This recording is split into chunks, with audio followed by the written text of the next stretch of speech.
السلام علیکم ناظرین، خیریت سے ہیں؟ آج آپ سے بہت اہم ٹاپک ڈسکس کرنا چاہتا ہوں۔ اللہ نے ہمیں مسلمان بنایا، میری اور آپ کی لین دین اور ایک دوسرے کے لیے قربانی کی مثالوں نے ماضی میں تاریخ گواہ ہے کہ لوگوں کی ہدایت پہ آنے کا اور زندگیوں کے بدلنے کا اور اسلام کے قبول کرنے کا ذریعہ بنا۔ بے شمار ایسی مثالیں ہیں کہ ایک صحابی کے پاس گاہک آتا ہے اور وہ کہتا ہے کہ بھائی میری بکری ہو گئی ہے، میرے پاس کسٹمر 2 دفعہ آ گئے ہیں۔ اب وہ سامنے والا جو ہے اس کے پاس ابھی تک گاہک نہیں آیا، تو وہ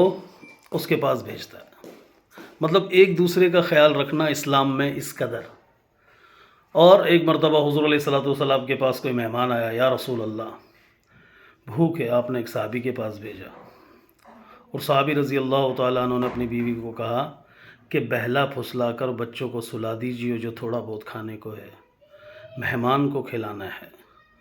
اور جب دسترخوان پہ رکھے تو دیوا جلانے کے بہانے بجھا دینا، ٹھیک کرنے کے بہانے بجھا دینا، اور اندھیرا ہو جائے گا، ہم ساتھ بیٹھ جائیں گے، مہمان سمجھے گا کہ وہ کھا رہے ہیں، تو اس طریقے سے مہمان کا پیٹ بھر جائے گا۔ اس صحابی کی اس زبردست مہمان کے اکرام پر اللہ پاک نے صبح قرآن اتار دیا، اور قرآن کی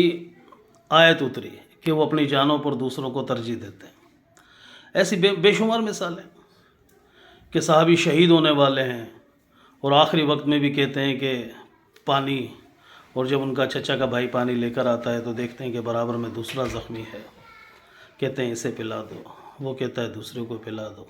اس طرح کئی اشخاص کے پاس سے ہو کر وہ پانی اسی شخص پہ آتا ہے، اور جب تک وہ اللہ کو پیارا ہو جاتا ہے۔ تو بھئی مسلمان کے اصل زیور یہ ہے، مسلمان کا اصل دین یہ ہے کہ اپنی جانوں پر دوسروں کی جانوں کو ترجیح دینا، اپنے حقوق دبا کر دوسروں کے حقوق ادا کرنا۔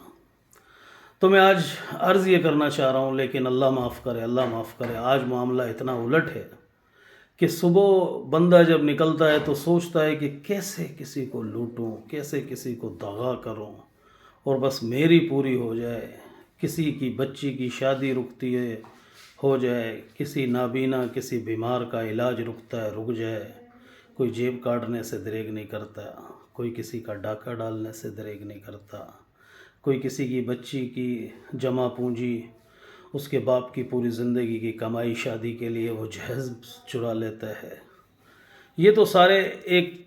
تھوڑے سے قدیم طریقے ہو گئے، اللہ معاف کرے، ایک دوسرے کو دغا دینے کے۔ اب یہ نیٹ کا زمانہ ہے، سوشل میڈیا ہے، انٹرنیٹ ہے،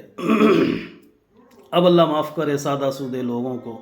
آئے دن دیکھو میرا فلاں نام ہے، مجھے یہ ایزی لوڈ کرا دو، میں آپ کا یہ انعام نکلا ہے، آپ اپنا اس نمبر پر رابطہ کرو۔ میرے ساتھ شروع میں 2004 میں موبائل آئے، میری والدہ کے نمبر پہ میسیج آتا ہے کہ 2 لاکھ انعام نکلا ہے، اور ہمارے لیے تو نئی بات تھی۔ پھر میں نے رابطہ کیا تو کہا کہ 6 کارڈ 100 والے اسکریچ کر کے اس کے نمبر ہمیں دیجیے وغیرہ وغیرہ۔ میں بھی کرنے والا تھا، تو اتنے میں میرے برابر کے ایک دوست نے کہا وہ بھائی کیا کر رہے ہو،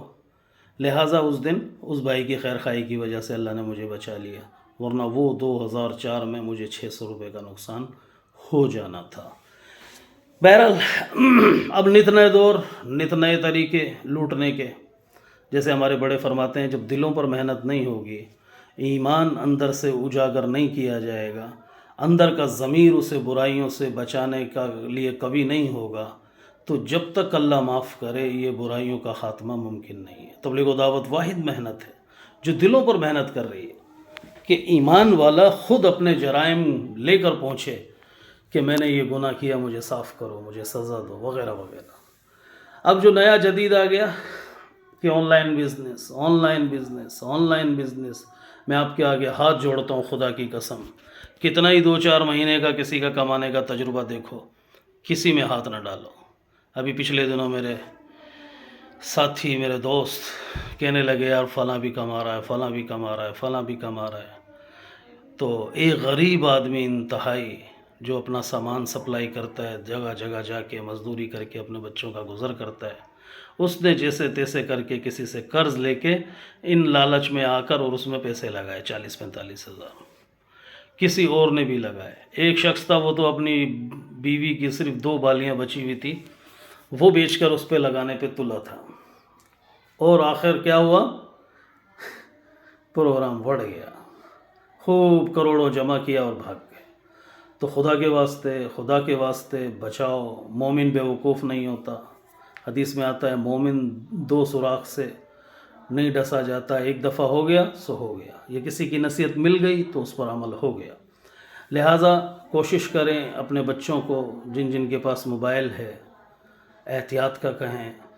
اور بھی دیگر احتیاطیں بہت ضروری ہیں، لیکن ہم سب سے زیادہ ایمان کی محنت ہے کہ ہماری غفلت، ہماری بے وقوفی، ہماری سستی کی وجہ سے لوگوں کو موقع ملتا ہے اور وہ ہمیں 4 پیسے لوٹ کے نہیں چلے جاتے، نقصان یہ ہے کہ وہ اپنی آخرت خراب کرتے ہیں۔